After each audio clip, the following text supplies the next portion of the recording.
Hello, everyone. This is Kate with Scotland Marketing. Today, I want to go over how you can add an email signature into your email design. So this is great if maybe you don't want to use the legal footer, and maybe you want to use your own custom email signature that you use in your regular emails.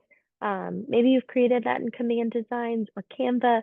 I'm going to show you how you can upload that to an email design and send that out, okay?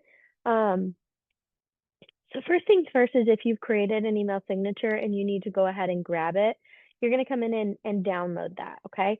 Now I already have one downloaded. So what I'm going to do is I'm going to go ahead and hit create design in the top right corner.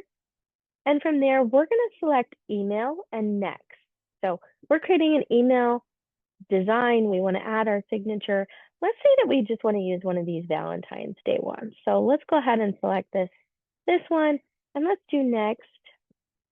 And as you can see, we have our legal header. If we come down, we're also going to have our legal footer. Let's say instead of using that legal footer, and let me just show you that one. Instead of using this legal footer and pulling those from your profile, let's say you want to just use your signature instead. So we're going to go ahead and we're going to delete this. And what I'm going to do then is I'm going to just grab an image, okay? There is a signature option. This signature option does not include a photo. So you want to make sure you add an image, okay? And we're going to just drag that to the bottom.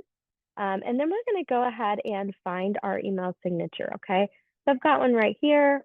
And actually, let me go ahead and hit add image. Let's go ahead and grab my signature and pull it over. There, you can see that right there. Now that I have that email signature added, I'm going to go ahead and add it. And as you can see, this is the same one that I use in my Gmail. So I've now added it. It's just a flat image. So keep in mind, none of this is clickable. However, you could add a link. Maybe you wanted to redirect them to your website. You could certainly add that web address and link that entire email signature to that, okay? And that is how you'll add that email signature to an email design. So from here, you can certainly preview that and take a look at it on the bigger scale. And then you can always swap that signature out. So now we can go ahead and save and close. And that would be the same if you're creating a blank email design as well. You could create from scratch. You're just always going to grab that image option, drag that in. And now that we've already used that email signature, it's available to pull it into every design that we use. So then we could start building the rest of our design, adding in our header, text, whatever the case may be, you could then go ahead and start creating that design, okay? I hope this video was helpful. If you have any questions at all, please reach out to our support team. That email is support@scotlandmarketing.com. Have a great day.